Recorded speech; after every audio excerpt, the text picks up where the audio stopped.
Good morning, everyone. I am Ravi Gupta. I am editor-in-chief of a magazine called Digital Learning, and we have been focusing on the innovations in the education sector, skill development, school education, higher education, and other aspects of the teacher-student engagement and employability and employment. And we also have been publishing magazines in the field of e-governance, also a magazine on e-health, and also a magazine on banking and finance. And today we are joined by two distinguished speakers. And the topic of this webinar is skilling in changing times, life post-COVID. And our first speaker is Mr. Satyajeet Rajan. He's an IAS officer of Kerala cadre. He is the additional Chief Secretary, Labour and Skill Development for Government of Kerala. Satyajeet, welcome. Thanks for joining us. Thanks a lot, Raviji. So, good morning, everybody. My special good morning to my batchmate in the IAS, Sujata. Well, if you see during the COVID times, what have we seen? We have seen one thing for sure, if not anything else. We have seen webinars and webinars and webinars.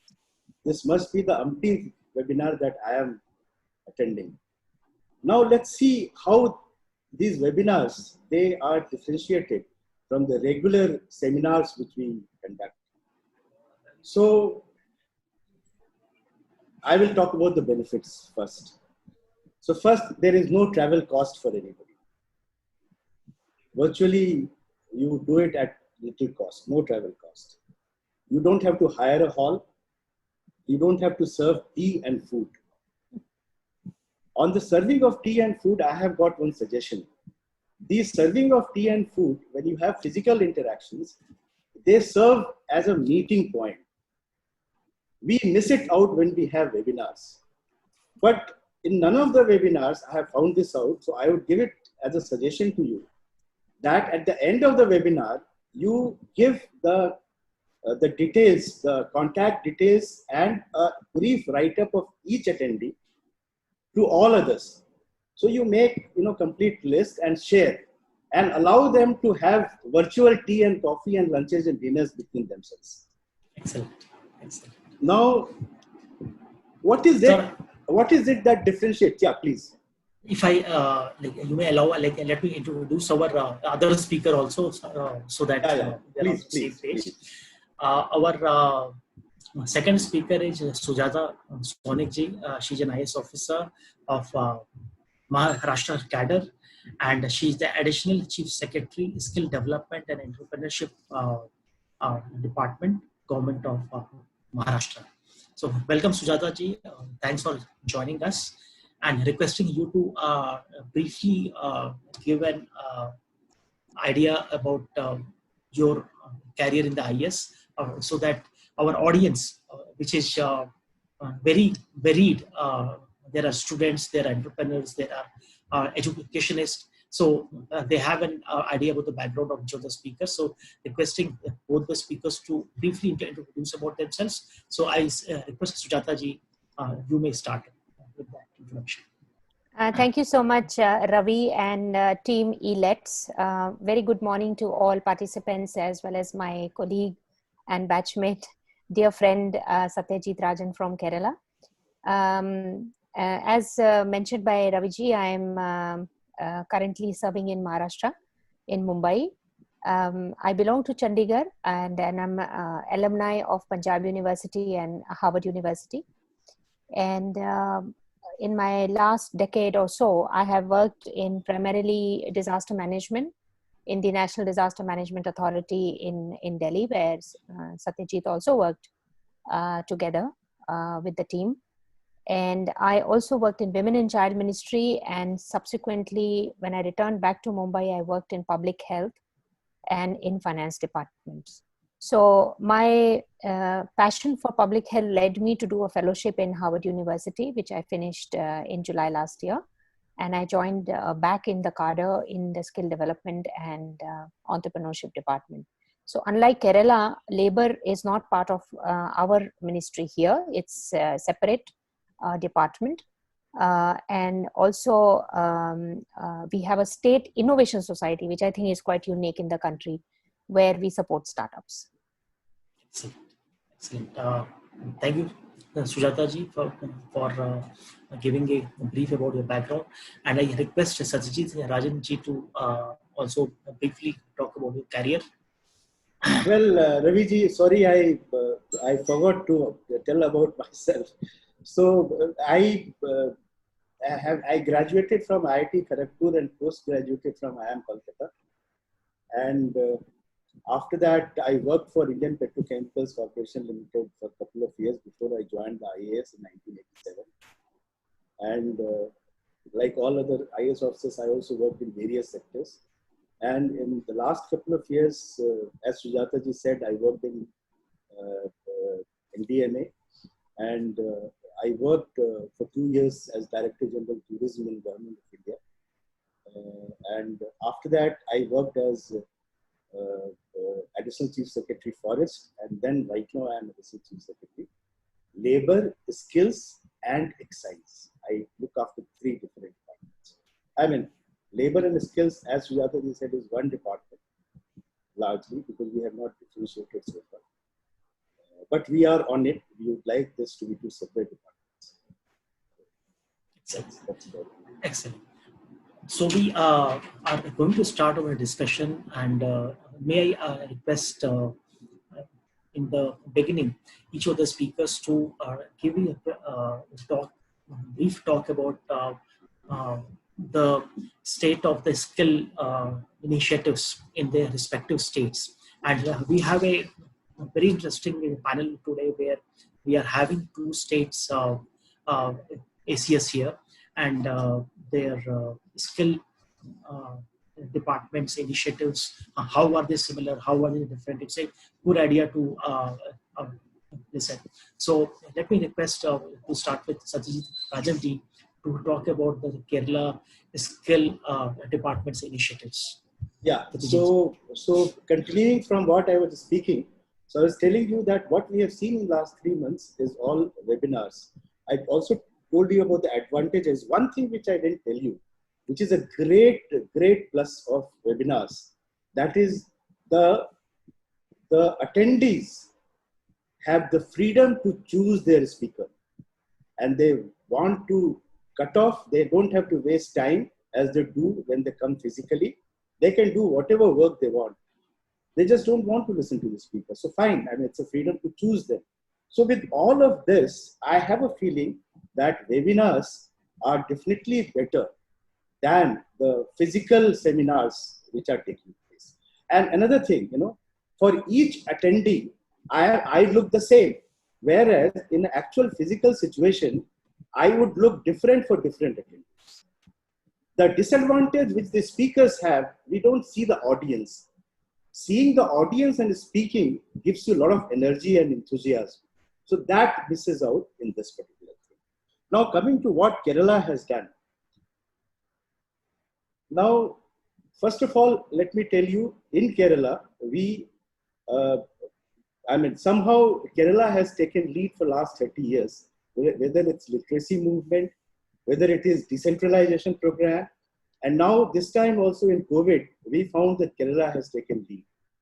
And similarly, Kerala has taken lead is in, skilling also in the times of COVID. The principals of all ITIs have conducted video conference with the instructors first, way back in the month of March, for monitoring the training status, and they conducted online classes to the trainees based upon the requirements.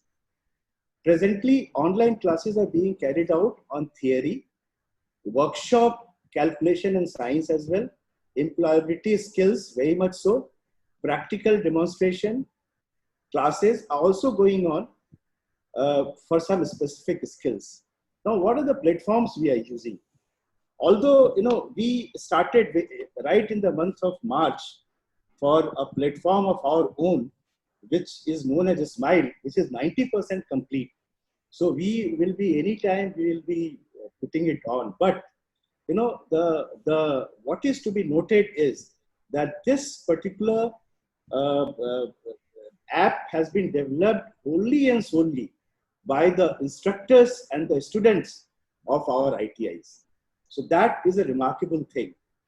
And I would be very, I'm quite sure it will come through, and again, it will become a model for the rest of the country.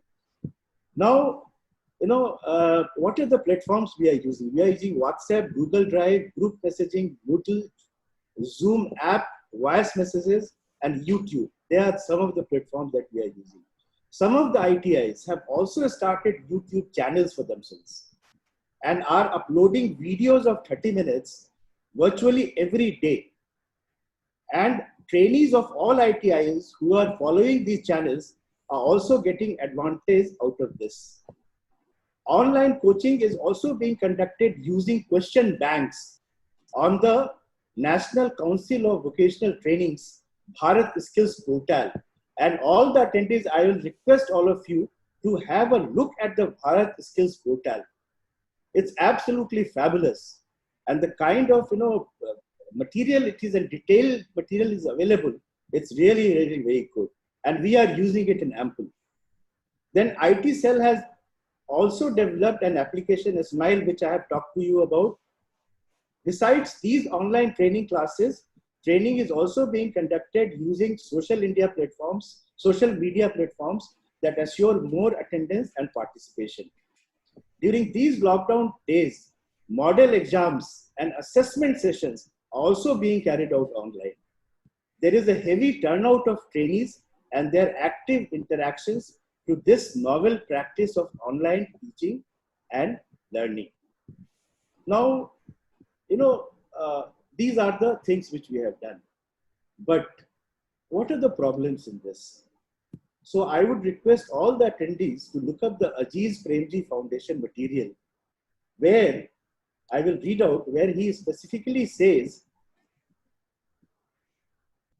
that learning happens best through face-to-face interaction. Unlike webinar, where the guys sitting on the other side are as good as what you are, there is no difference. But in training, there is a huge difference. The instructor and the trainees, they are on two different sides. And, students learn through a variety of interactions with their peers, with adults. They need to play together, work together, and to simply be together. They also need mentoring with social and emotional support. It is therefore important to bring students to school, even if done in a different way. Now, what is that different way? Now, Kerala is experimenting that. We have social distancing restrictions. Now, we have to have the virtual training. And, as a McKinsey study suggests, that, because of the virtual training, the GDP of America came down by 3%. It was a study done. Why it came down by 3%? Because there are average learners and there are below learners and there are no learners. Learners because they don't have access. So if you look at the loss of income for all these people, it's 3 to 4% of GDP they lost because of resorting to virtual training.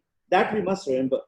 So Kerala Education Department and ITI, we have thought about a very novel method.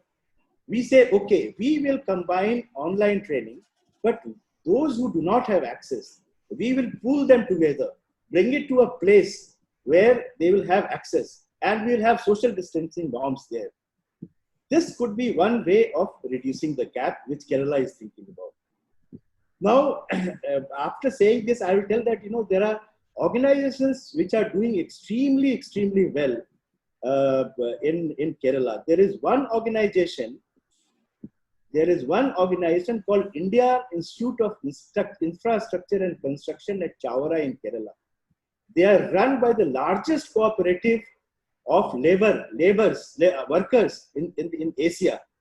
Now, under Department of Labor is offering online skilling courses.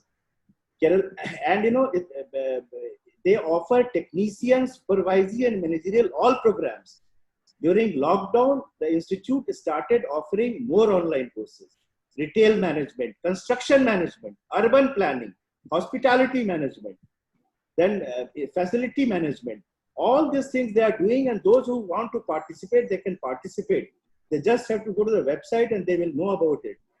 So the students in the rural areas in Kerala are accessing to this as per the information that is available with us. And they have connectivity with British Council, with Harvard and Cambridge, and that learning they are bringing out to the students. That also must be remembered. Then there are two organizations which are very dear to us, which we have brought in the last 6 months because of our proactive approach. One is Udyam Foundation and another is Quest Technologies. Both are Bangalore based. Both are Section 8 companies. Now, these companies what are they doing? One is the Udyam Foundation is doing skilling in entrepreneurship mindset. And soft skills is being taken care of by Quest, this organization. Now, they have Quest has already started all over India, their virtual trainings. And Udyam has already started all over India their virtual trainings. And we have MOUs with both of them. And in Kerala, also the virtual training is being worked out, and very soon with both of them, we will start virtual training programs. So we bring in organizations which have network with the top level companies in India. Both this Quest as well as Udyam, they are linked to all the leading companies, including Infosys. You name a company, they are linked to them. So we bring them across to us so that employability increases. So that is how we look at it. So with that, I think I would like to conclude, and I would like to thank you, Raviji, for giving me this opportunity. Excellent presentation, Satyajit ji, and Kerala has been a leader in education, in school education and primary education, and it's great to see that the kind of innovations it is doing in the skill sector. Thanks for your presentation. Requesting Sujata Sonik ji, who is the ACS of Skill Development, Government of Maharashtra, to make a presentation. Sujata ji. Thank you so much, Raviji, and thank you also, Satyajit, for excellent presentation.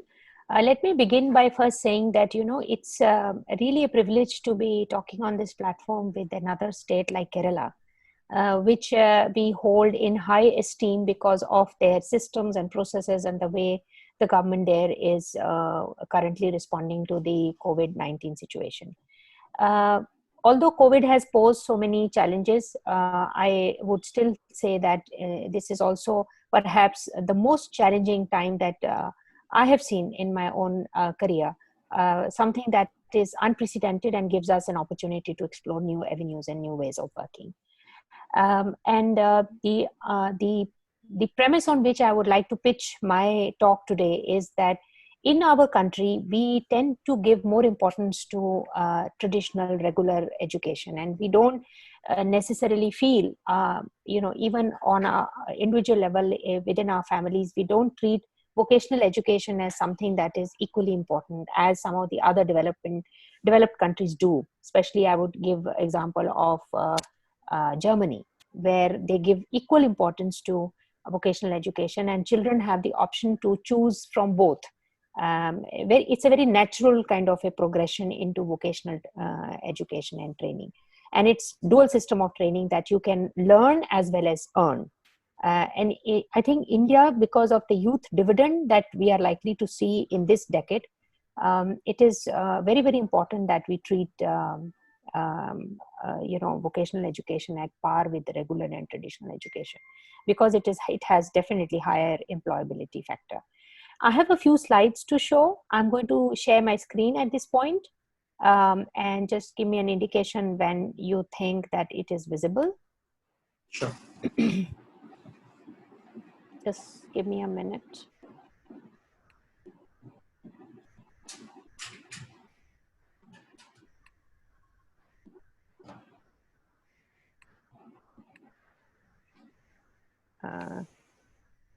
Are you able to see? No, not yet. Okay. Anyway, let me try again.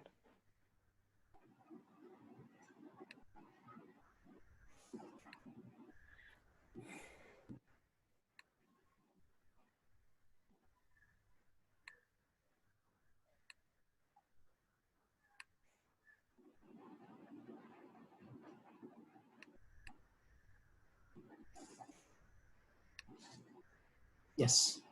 Yes. Yes. Can you see it now? Yes. Yes. Visible. Okay. Excellent.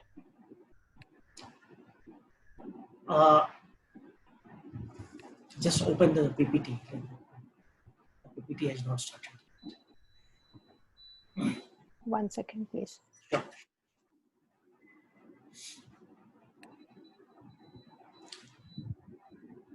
I'm trying. Yeah.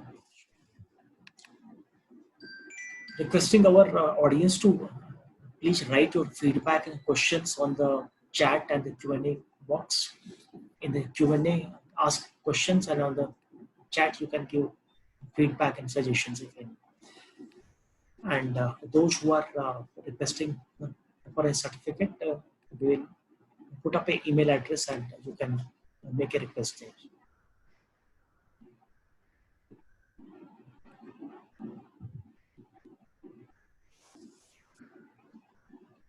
Okay, I think there is some issue, Raviji.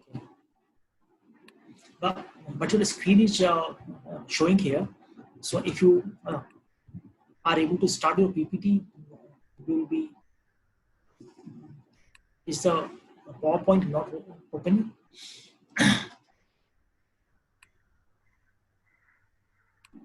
Yeah.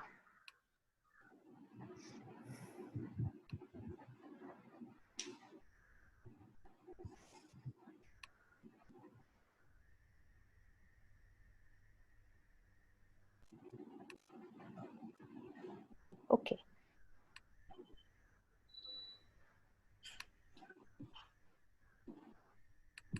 I don't know what has happened. It was working just before this, so we have tested. It was all okay.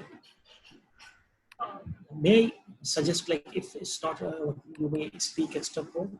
Yes, I think I'll do that. I will use my slides and I will just continue without wasting too much time. I appreciate your patience.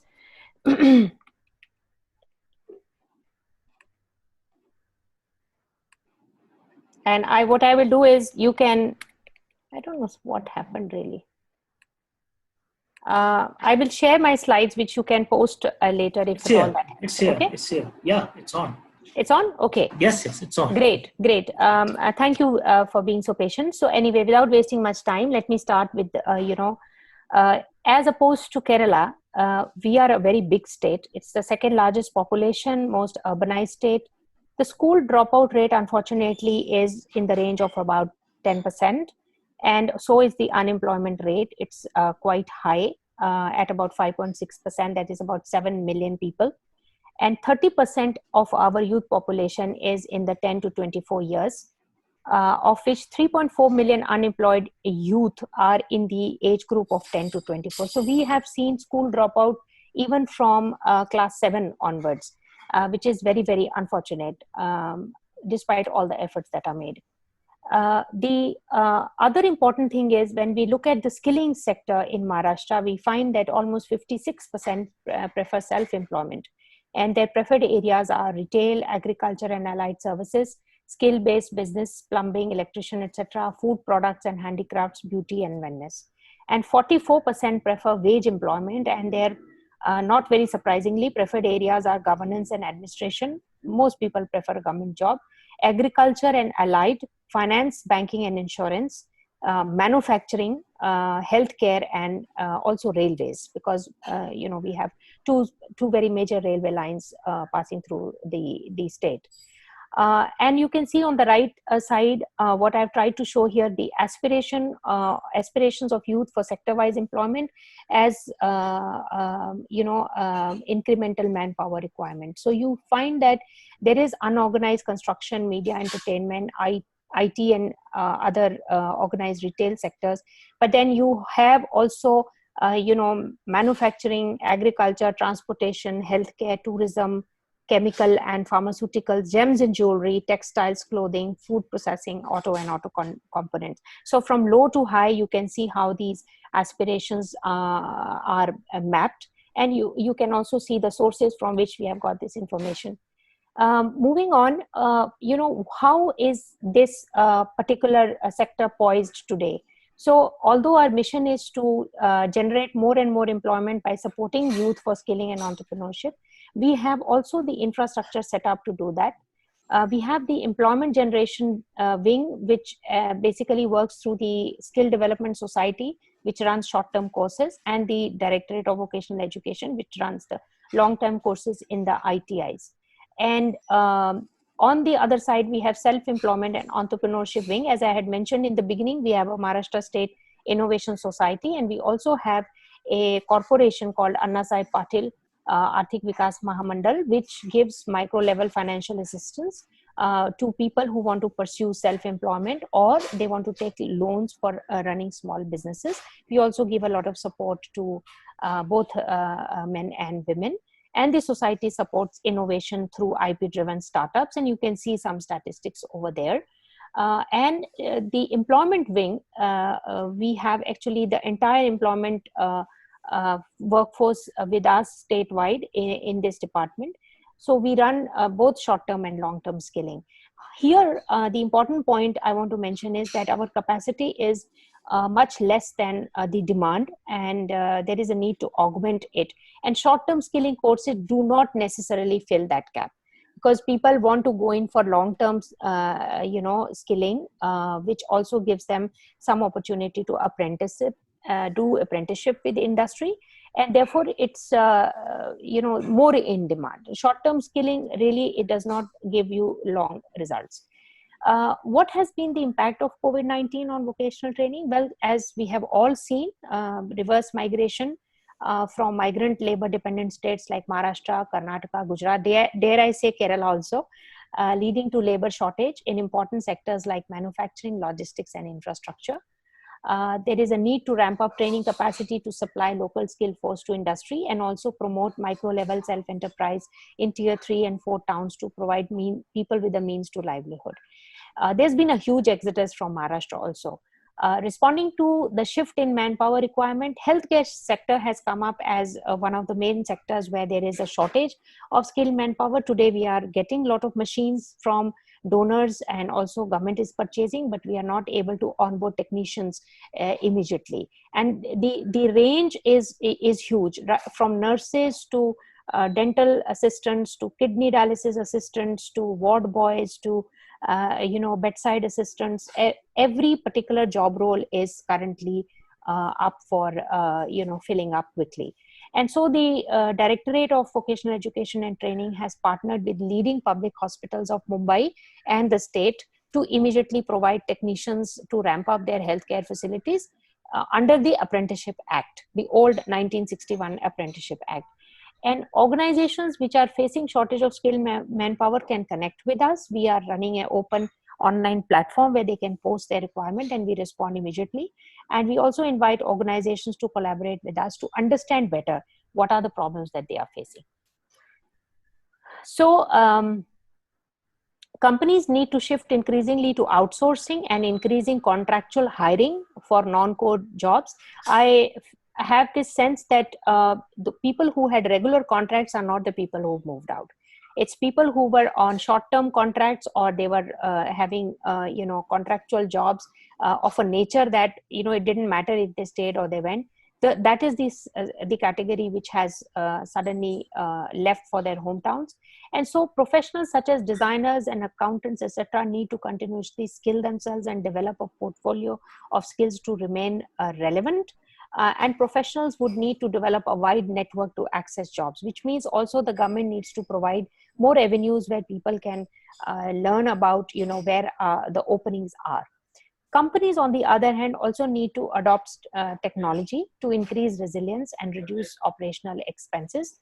Demand for technology skills like big data, AI, machine learning, etc., and also more of automation needs to increase, thereby also increasing productivity of the workforce. So professionals can no longer rely on a single skill.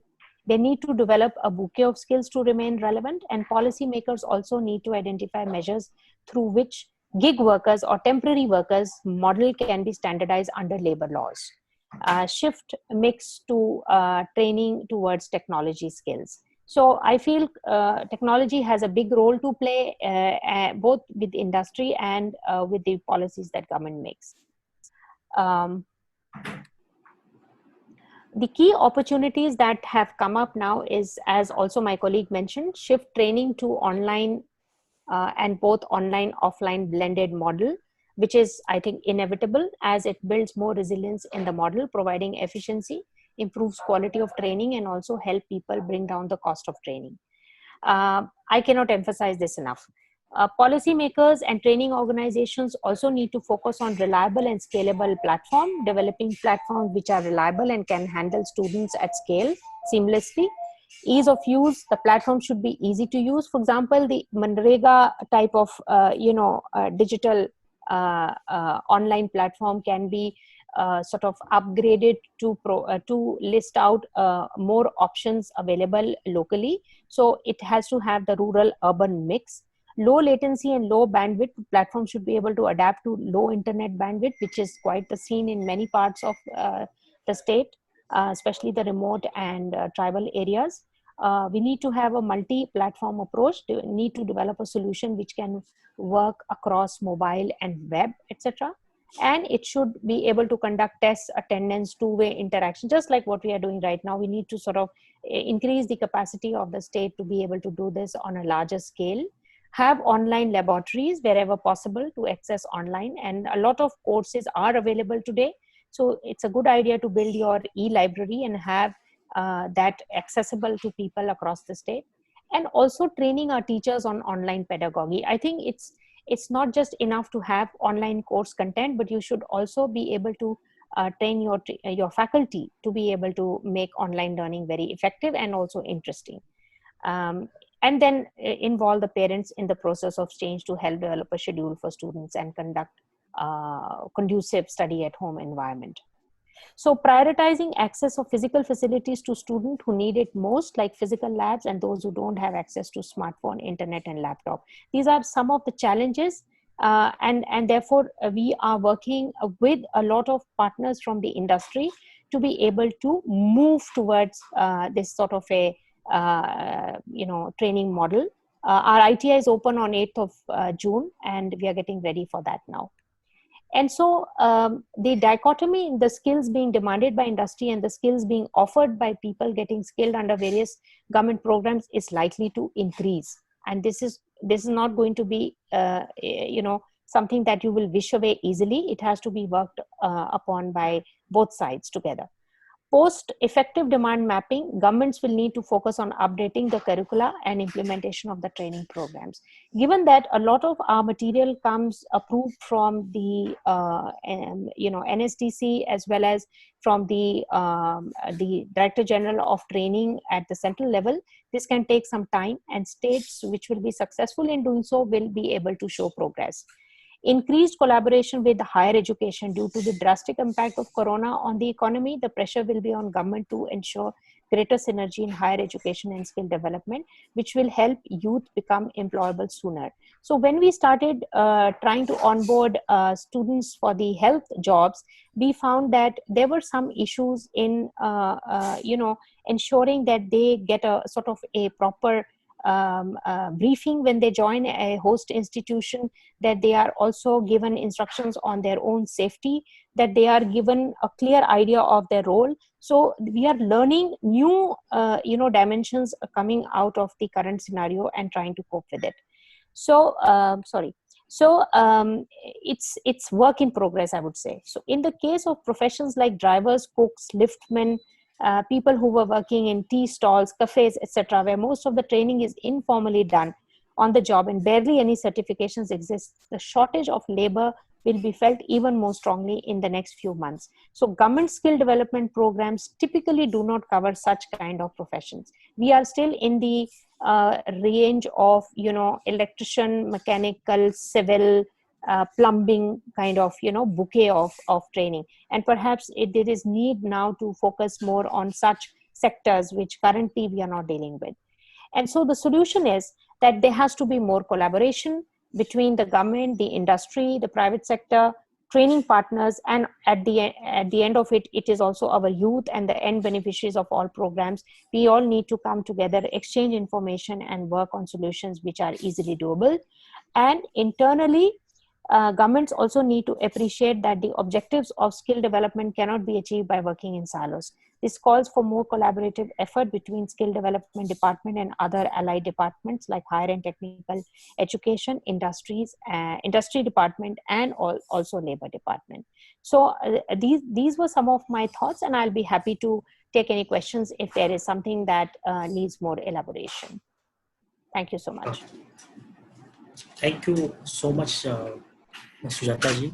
Very comprehensive presentation you have given on the initiatives on the skill development in Maharashtra, and also you highlighted the challenges. And may I request our other panelist, Satyajeet ji, to join in the conversation, please. So he's our both the speakers are here, and let me straight away look at the questions and ask both of you. There are questions by the audience.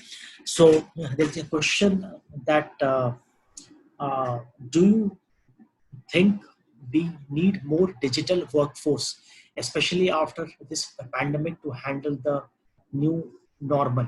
And specifically, I think both of you have talked about ITIs, and many of the ITIs are still perhaps manufacturing oriented, production oriented, and the usage of digital is very less as far as I understand. So do you think that there is a need of more digitalization of ITI itself and other skill initiatives? Satyajit ji, your views on this. You're on mute, Satyajit ji. Raviji, I don't agree with that, because all our ITIs have enough facilities for going online. They can, and they all have, so it's facilities are there. The facilities don't exist in individual houses. That is the gap which I was talking about. But the ITIs are all well equipped to give online. For example, just look at it. They have been doing it for now, for much before COVID. Now, auto repair. The best way of showing it is through a 3D simulation method. So it is there on the NCVT website, the portal which I was talking about. And they have access to the 3D thing. So when they sit in the classroom, they can access that and they can learn how to repair the 3D way. So there is lack of facilities in the institutions is not a problem. Thank you. Great. Sujata ji, your views about this question of digitalization in the skill sector? Raviji, what I feel that, a lot of how we respond will depend on what our client base is. If there is a demand, if those kind of students start taking admission this year, for example, as the admission cycle begins, and there is a demand, the system will automatically gear up for those kind of, delivery mechanisms. So even in Maharashtra, we do have online coursework, and we have a lot of faculty who has, in this lockdown period, taken the trouble to create online lessons, and they are all hosted on our website mahaswayam.com.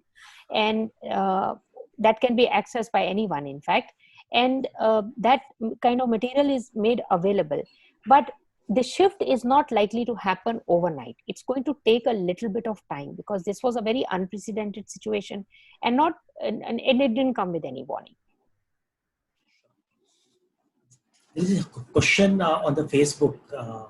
So I'm it's directed to you, Satyajeet ji. The question is that, are you offering practical skilling courses online, and any simulations or virtual labs being implemented? Yeah, we are offering practical thing online, in the sense that whatever practical lessons students have to do, now they are doing it and putting it on the YouTube. So anybody can go and see for themselves what they're doing.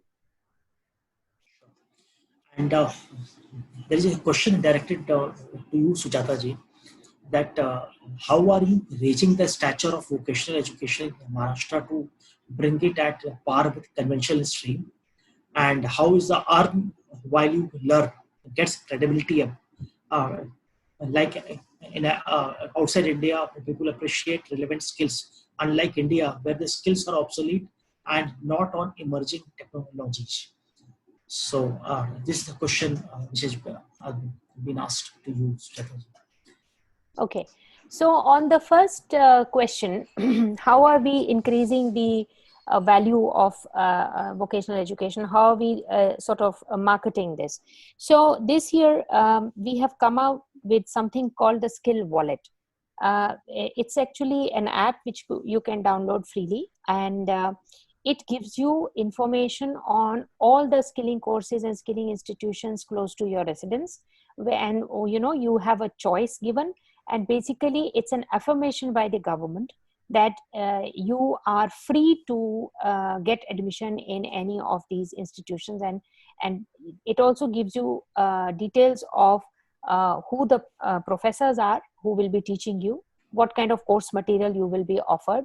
And more importantly, we also ask the student to share their own feedback about ease of admission and whether they had any problems accessing any of our information. And the wallet part of the app is basically telling that student that if you join X course, this is the amount of money that government is paying for you as fee. So it's an affirmation on our part to encourage children who may have for some reason dropped out of regular schooling, and give them more information on what are their options. That is how we are trying to market it. It will start from this admission cycle.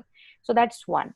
The second is we are trying to also ensure that students who for some reason don't get into their preferred choice, all of us go through that process. You may want to join a course, but the seats are full and you don't qualify as per the merit list. Then immediately there is a system put in place to give them other choices, whether it is other providers, that includes private ITIs as well. It includes the VTPs who are running short-term skilling courses, and under the board, Maharashtra has a vocational education board as well. We are tying up with partners who are already running technical courses and giving them that option also. Those courses won't be free. Those courses will be paid courses. So we are giving them a broader range of options to choose from. So that is my answer to the first question.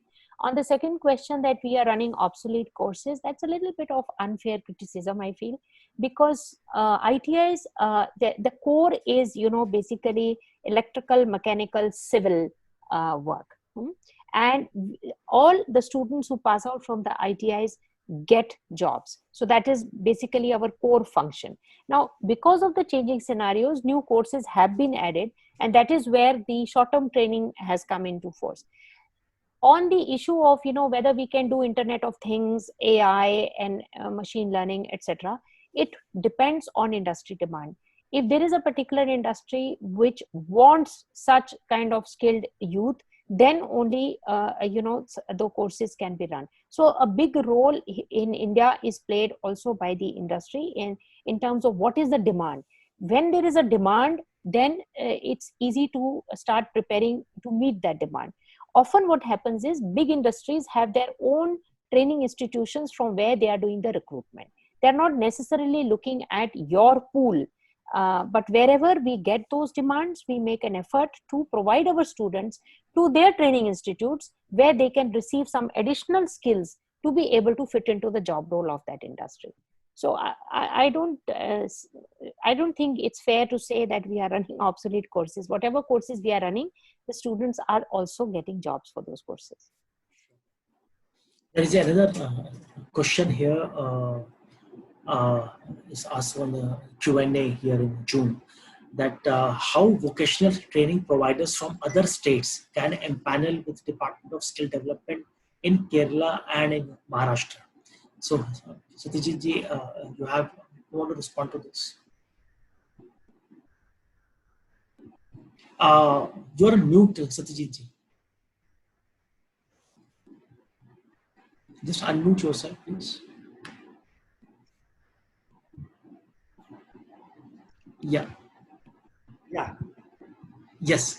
There is a question that how vocational training providers from other states can empanel with Department of Skill Development in Kerala and in Maharashtra. So, any inputs you want to give on that? A lot of, I think about 60, 70 organizations from outside Kerala are already registered with CASE.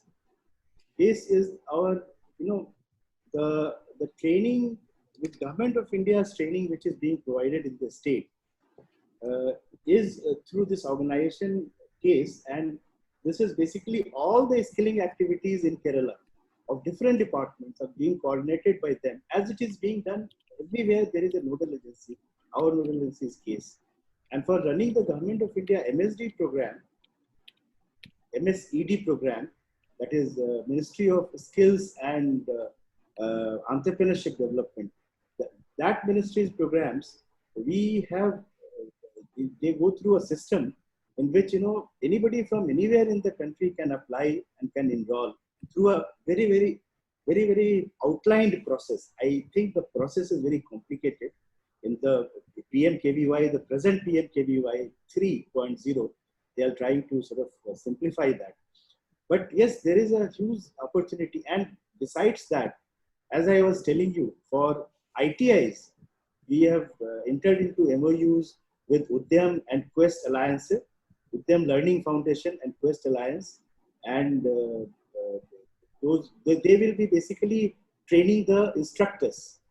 So it's basically training the trainers program, and the trainers will be ultimately training the students. And many times there will be directly training also.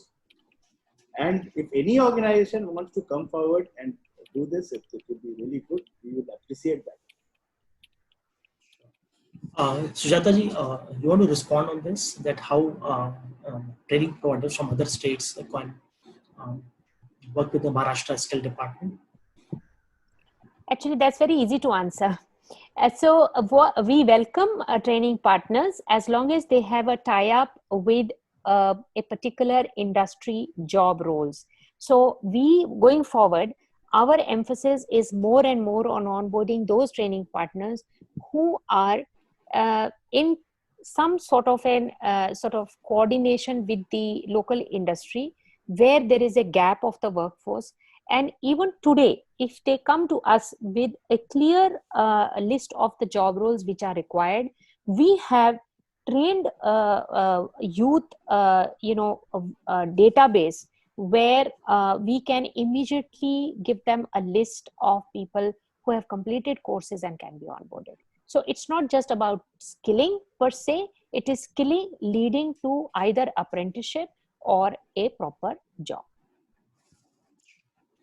So there's another question which is, I think, relevant question.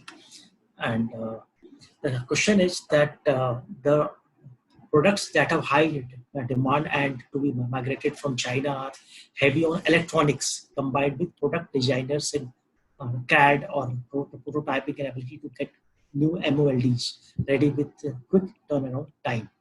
So just the intro courses are not good enough.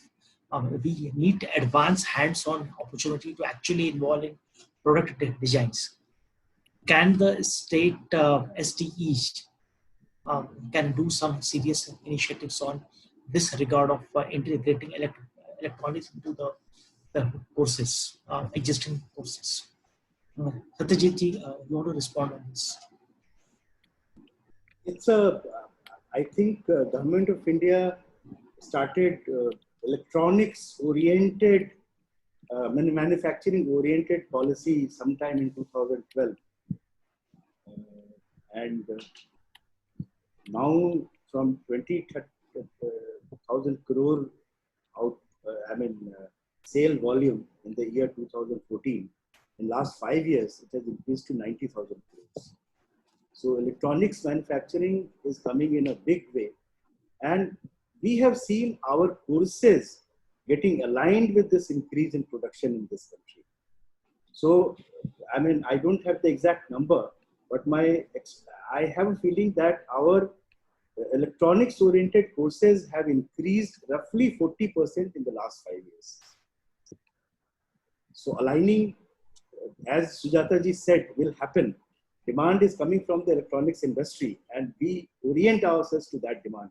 Sometimes there is a gap, and because of that gap, the companies have to resort to direct training, which in any case they do, even if we train. So that is where, Udyam and Quest come in. They have been planted on us by the companies that, look, we don't want ITI students who are unfit for us. We want ITI students who can gel with us.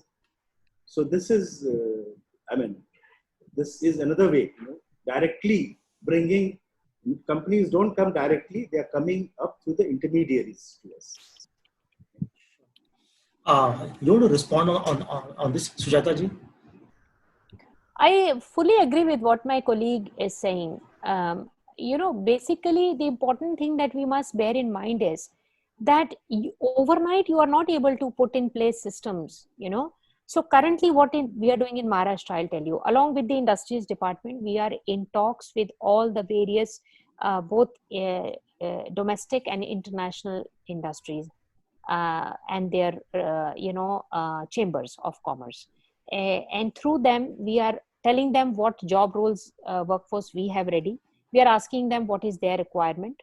Wherever there is a match, that kind of information we are sharing. So it's going to take a little bit of time, but I do see in the next 2 to 3 months, more and more job roles which have now become available will be filled up by the information that we have with us.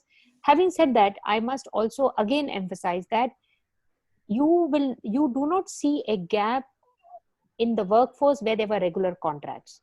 It is basically people who were on short-term contracts, or they were mostly, not having regular job contracts, who have made the exodus.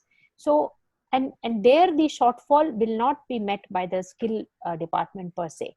This is more an issue of the unorganized sector. And this will be handled, I think, by other wings of the government. Of course, it will be handled by other wings of the government. So we will fit in there where there is an existing job role, where industry is having a shortfall. We have the workforce available, and we will do the matching. There is another question which has been asked that I think the skill department normally looks at 2 types of courses. One is ITI-based courses, which we have discussed about. And there are other courses regarding short-term courses where a lot of training partners are engaged. And there have been concerns about employability of these students who are doing the short-term courses with the training partners under the skill ministry. So what is the situation in both of the states regarding the employability that we talk about non-ITI courses under the skill department? Satyajeet, if you want to highlight about it. Yeah, actually, as I told you, we have, in Kerala, we have centers of excellence. And these centers of excellence are with the private sector companies. It is in nursing, it is in security, it is oil and ring, teaching, wastewater treatment. In all these areas, we have such centers where short-term trainings and relatively longer term trainings are given. And as I told you earlier, under Prime Minister Kausal Vikas Yojana, PMKVY, under PMKVY, we have around 80 partners, if I am right, and they are giving short-term trainings. The employability studies which we have done at our level, there is no structured one, that doesn't show very good results. We are not very happy with it. And we would like to improve on that. And the Government of India is aware of the gaps in this. And that is why the third PMKVY 3.0, 1 and 2 are over. Now 3.0 will be launched anytime soon. We had a large brainstorming sessions. A lot of things were discussed. And, although the last 20-25% of payment is to be given to our training partners based upon the employability, what mostly happens is that training partners prefer to forego that last installment. And that we will try to plug it in the coming PMKVY. Sujata ji, your views on this question of employability? Sorry, can you please tell me again? Yeah, sure. I will repeat the question. So there is a question which has been asked is that there are non-ITI courses which are being run by the skill department in state. And these are the short-term courses along with the private sector training providers. And there is a question raised always about the employability of these students because of these are short-term courses, and many times industry thinks that the skills are not enough which are required by the students. So what is the employability situation in your state if you have looked at it? Thank you, Raviji. So as my colleague pointed out, there are mixed results in short-term skilling courses. There are certain VTP partners which are doing very well because they make efforts to run those courses which have local demand. And we have such success stories in Maharashtra also. There are certain VTP partners who have tied up with local industry, and they regularly feed into their requirement throughout the year. But on the other hand, we have also a multiplicity of partners who have come on board, and they are running courses where employability has been very negligible, from zero to negligible. This year, moving forward, we are trying to encourage those partners who are having the tie-up and who are assuring us that they will do the placement. Because under the short-term skilling, placement is a responsibility given to the local VTP partner. So we will encourage those who come with an end plan to us. Yeah. And Raviji, can I add one very important information? Sure. Yes. For increasing the employability, what Kerala did for the last 2 years, we've been improving on that, is to create a skill registry mobile app. CASE has done it. And we have a state job portal. Now around 8,000 plumbers, electricians, and various guys who go to the homes and offices, those skill sets. And there, short-term training is very, very required. So by bringing them, matching together on an online platform, we are increasing the employability of these guys. Some plumber might be living, 100 meters from my house, but I don't know about him. And also it is helping people like the users, those households and the office goers in getting their problems sorted out. Thank you. Sure. There is a question directed to you, Satyajeet ji, that why the candidates in Kerala prefer Saudi rather than working in India. Yes, one will prefer where the salaries are higher. But let me tell you, I'm not saying Saudi or, but generally the Kerala salaries are now almost matching the Middle East salary. So one of the major challenges for Kerala is going to be the migrant workers coming from the Middle East back to Kerala. Most likely they are not going to go back. And this will create less job opportunities for those who are coming from Bihar, Bengal, Orissa, Northeast, Uttarakhand, Madhya Pradesh, all these, Rajasthan, they are all coming to Kerala right now. Because salary levels are just think the average salary per day, if all over India, it could be 300 rupees. In Kerala, it is 600 rupees per day. It's almost double.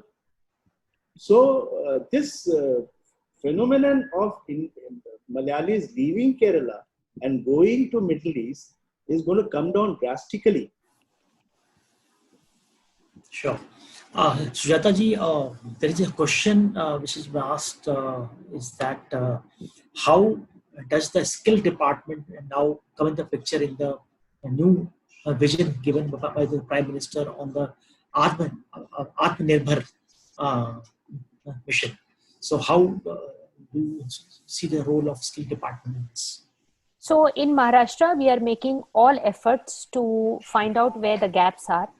And we are very keen to first place the students who have just completed their courses, who passed out in end of April. And as I mentioned, there are openings in health sector, so those students are being onboarded.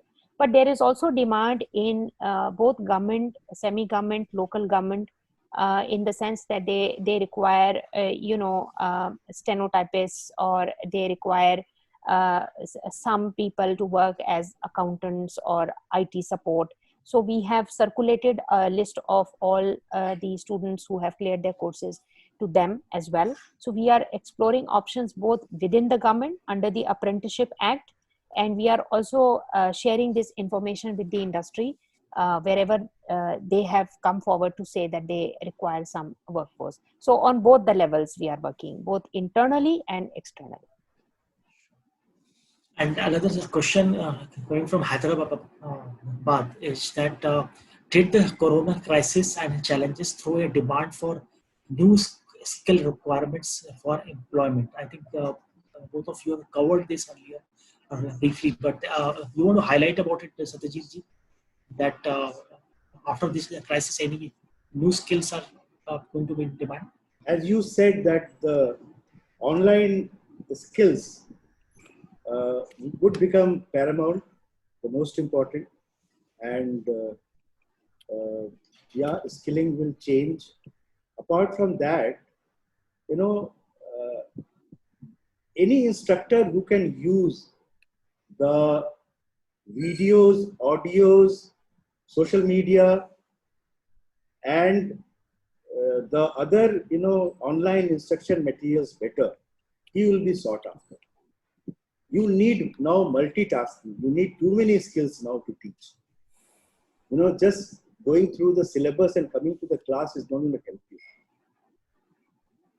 Thank you. Sure.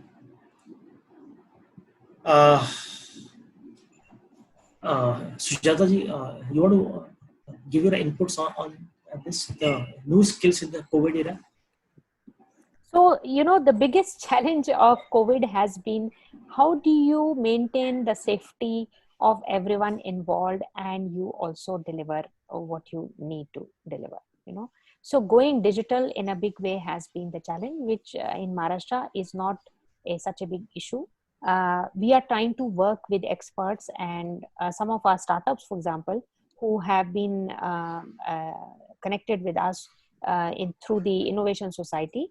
And we have also reached out to academic institutions and other technical private institutions to understand how they are overcoming this problem. And we are taking help from them to be able to build our own, base and our own capacity to deliver digital learning and information. Related question is here that how green transition will create new jobs that require new skills and focused training programs such as social development, social production, social dialogue, skill development. So do you think because of the social distancing, new courses will have to be looked at by the skill department itself. Sujata ji, you want to talk about?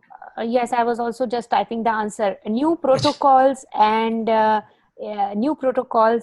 new SOPs will have to be designed, and this is something that I think is going to follow very soon. It's not there at the moment, obviously, but this is how we will have to respond to the situation.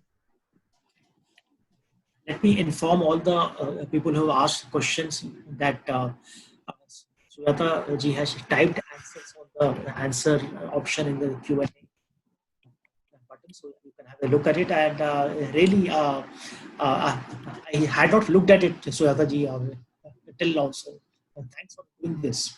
Satyajeet ji, you want to talk about these new skills because of the social distancing?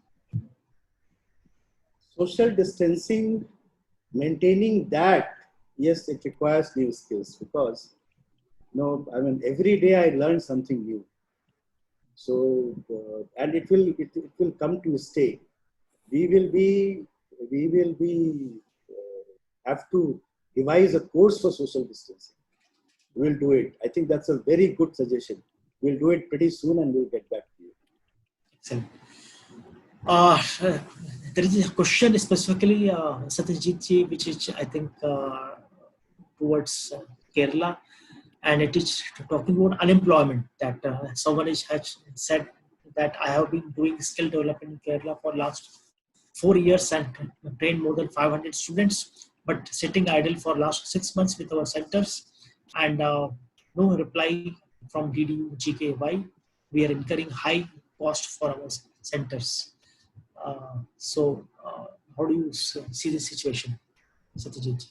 Yeah, I think that is where the employability skills come in. That is where organizations like Udyam and this Quest will help. We have to create entrepreneurs. We can't create job seekers.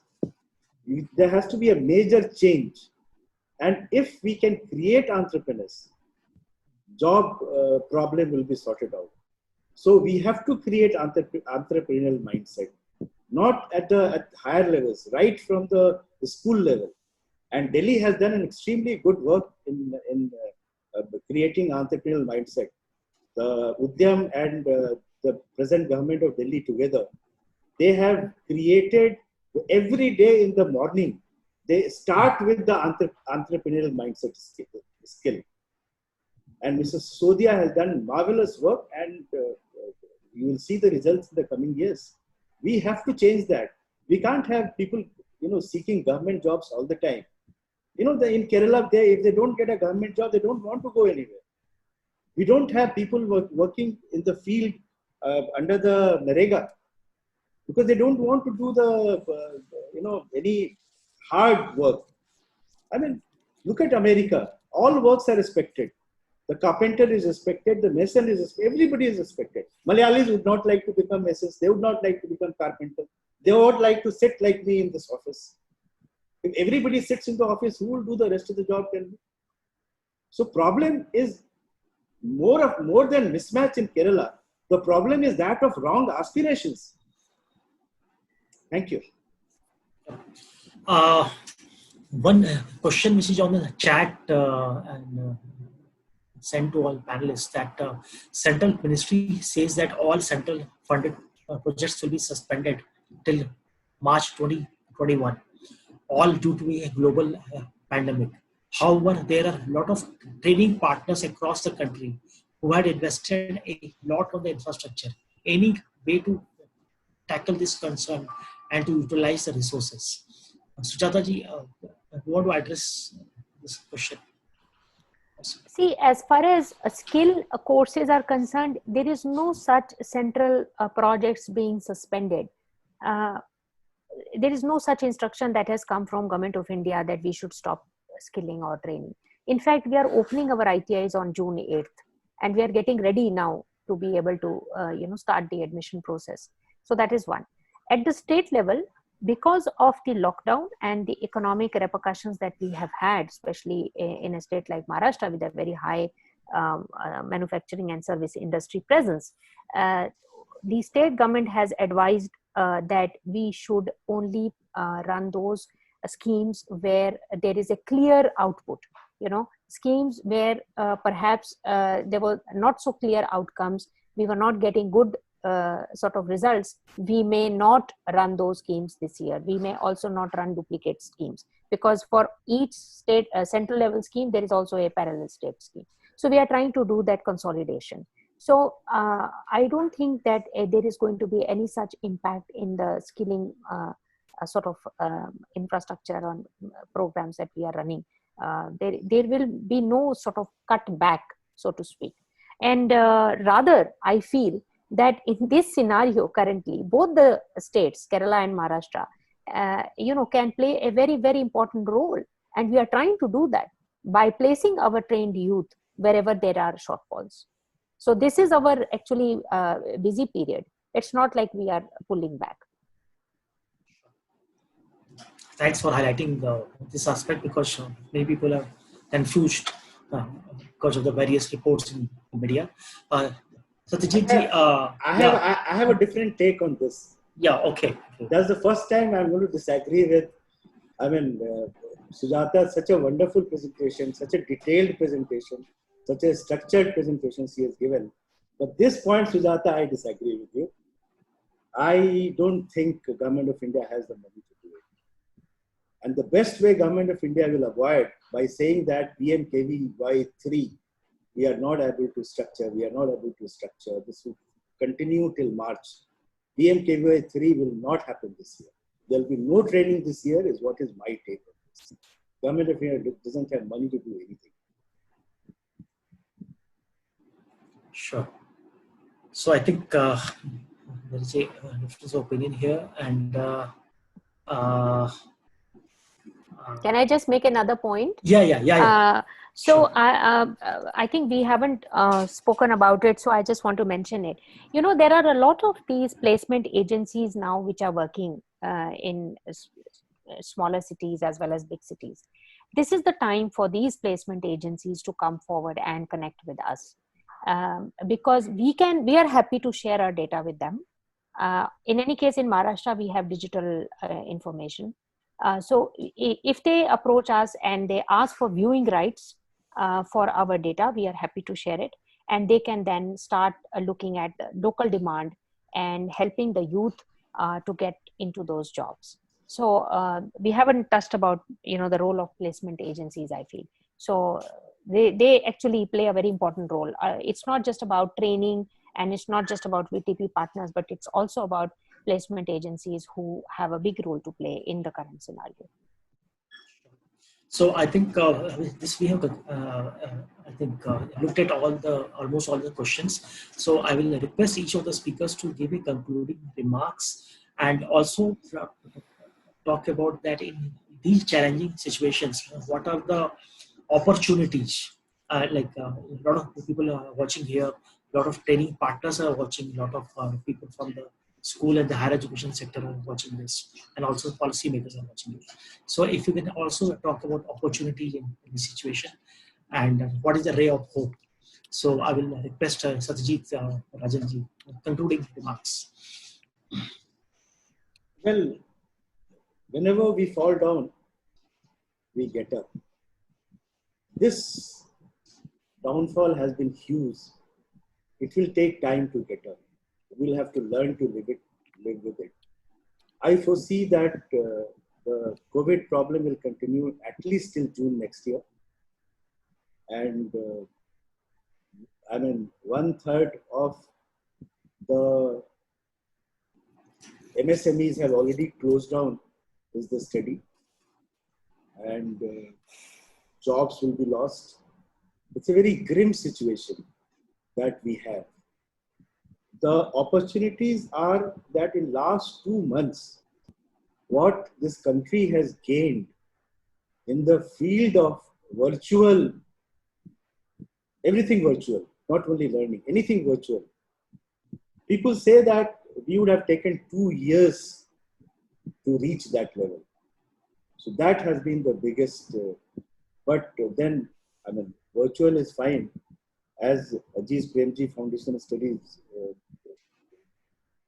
says, there is, in at least training, the physical cannot be substituted. We will have to get back to physical as quickly as possible. Maharashtra has been very bold and has decided to start it on 8th June. In Kerala, we are not that bold, so we have no clue when we are going to start. Thank you. Thank you, Satyajeet ji. Shreyaza ji, your concluding remarks. Last few words. Okay. I would like to touch upon 2-3 very important things. One is we have to make a distinction between skilled and unskilled. So the skill department is looking at the skilled youth workforce, the students who we capture after they have dropped out of the formal education system, and we try and skill them for different job roles, and then we try and place them either as apprentices or as regular jobs, and those who want to go in for self-employment through individual and group loans, and also through the State Innovation Society, we give them startup support. So we have an end-to-end kind of a solution platform and a bouquet that students can choose from. It's a little bit hard to take care of students who drop in from as low as class 5, 6, 7, because it's difficult to train them for job roles. So that's our bigger challenge. And I feel the only way we can overcome this problem is if we make school education mandatory in our country, as Germany has done. You cannot drop out of school in Germany. You have to complete class 10. So here, if you do at least, you have to pass out of school, that will take care of the problem. The second thing is, our skill department has available a data pool. We can immediately give information on different job roles that we have trained our students for. These portals are digital, and the information can be supplied to you within seconds and minutes. It doesn't take us much time to do that.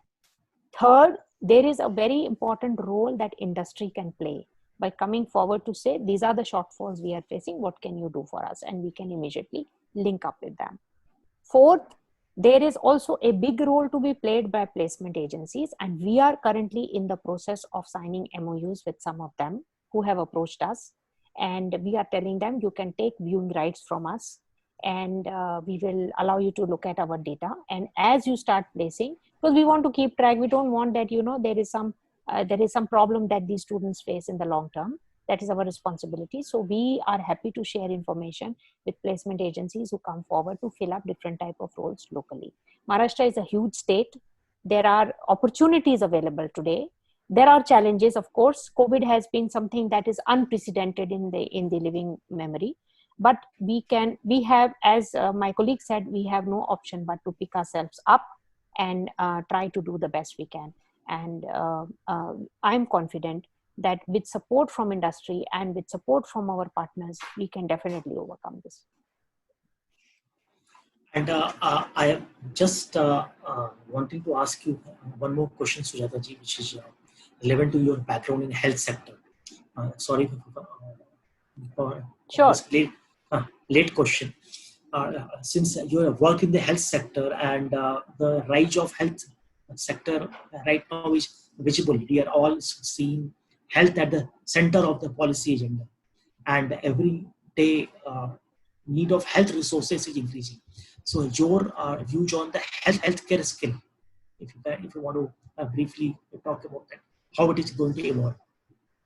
Yeah. Thank you for asking me that question. It's very, very relevant in this context. So when the first lockdown happened, March 22nd, that is the time when we went into our database to take out the job roles that we are training people for.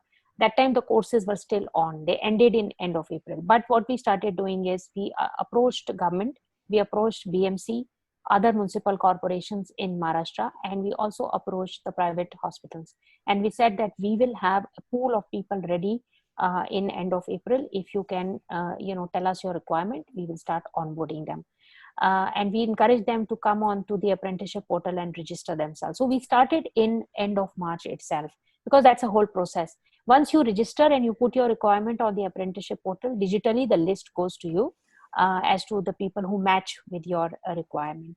The challenges came in having a sort of a introductory package for these students, for giving them pick and drop facility in the current scenario, for assuring them and their parents about their safety, because parents started to feel in this kind of situation, why should I send my son or daughter for these kind of jobs? And then there was some issues of how they are going to be paid. So we worked to create a wage structure based on the market current levels of payment.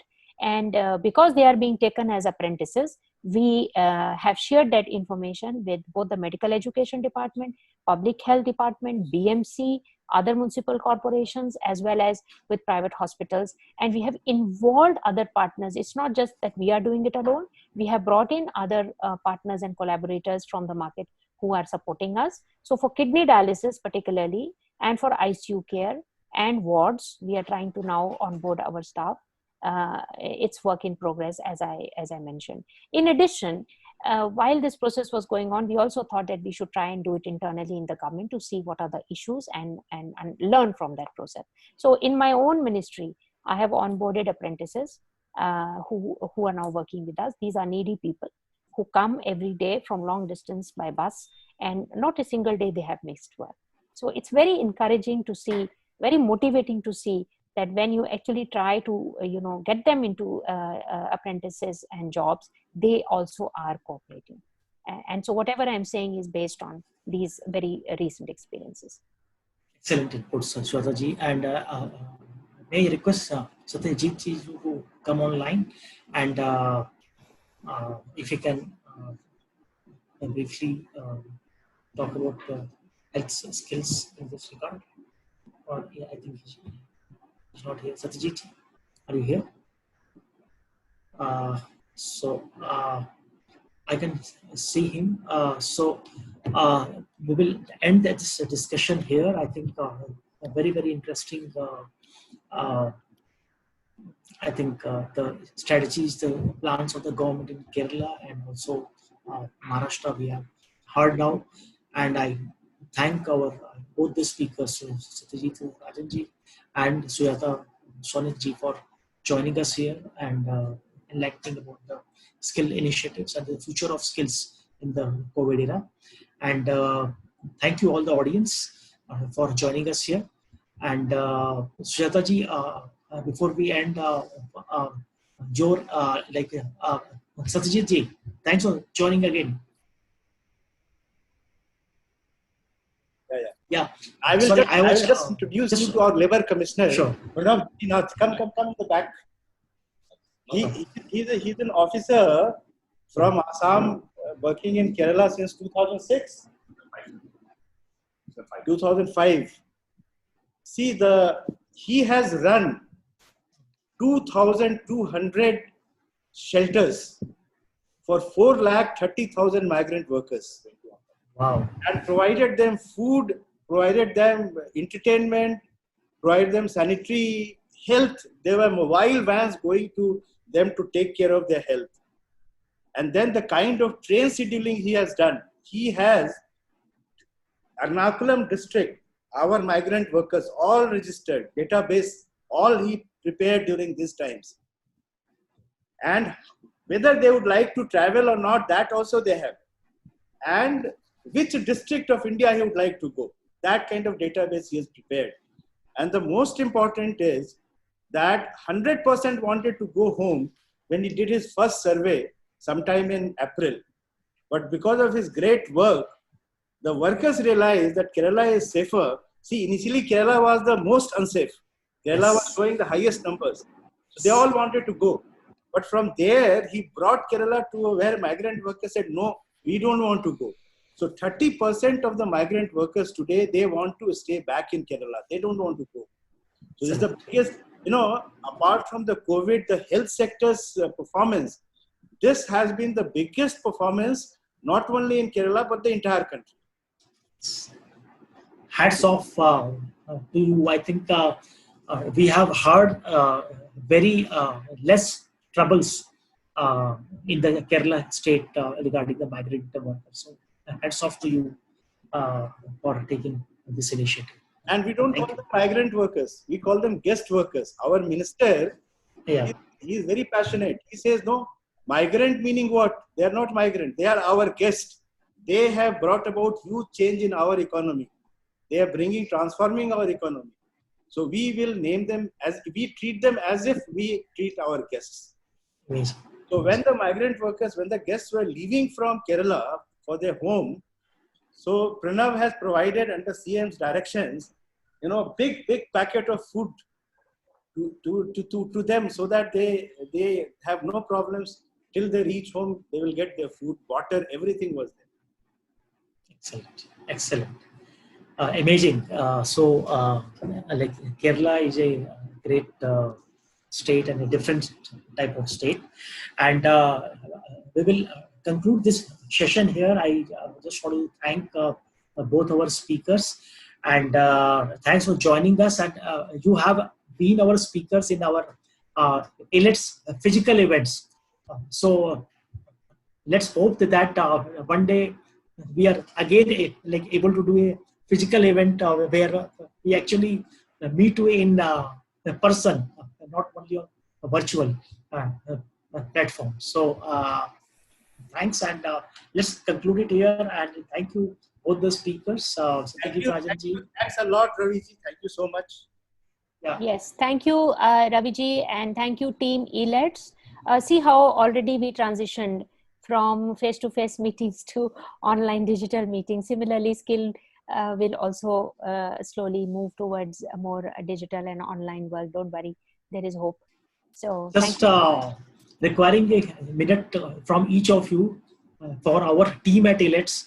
Like both of you have attended our conferences. Sujata ji, one line about our team Elets, like about the work we are doing, if you can briefly give a message to us. No, certainly. You highlight key issues from time to time. You bring out a journal as well, and you reach out to different states and ask them to share the work they are doing. I think that's very nice, and you bring visibility to it. So yeah, that's very welcome. Yeah. Well, thank you, Shazhaji. Ravi ji, we have met once in Goa. Yeah. In great surroundings. Yeah. But this meeting, I would personally rate this meeting as better because I thought it was more focused. That was long, so obviously some sessions will be good, some may not be that good. And of course, for me, Elets means, Sovic. And Sovic has a way of reaching out to me. Right. And he can get anything done from me. Let me also thank my colleague for suggesting this. I'm delighted to have been part of this conversation today with Satyajeet from Kerala. Yes, thank you so much, Satyajeet. Thank you, and it was my pleasure entirely. Mine too. Yes. Thank you so much, and thanks to all the participants. I hope that you found this session useful. Yes, and I request all the audience, like if you have found this session useful, please like and share it on the Facebook and YouTube so that these ideas reach to a larger section of audience. With this, namaskar to everyone. Thank you so much. Namaskar, Satyajeet ji. Thank namaskar, you. Bye.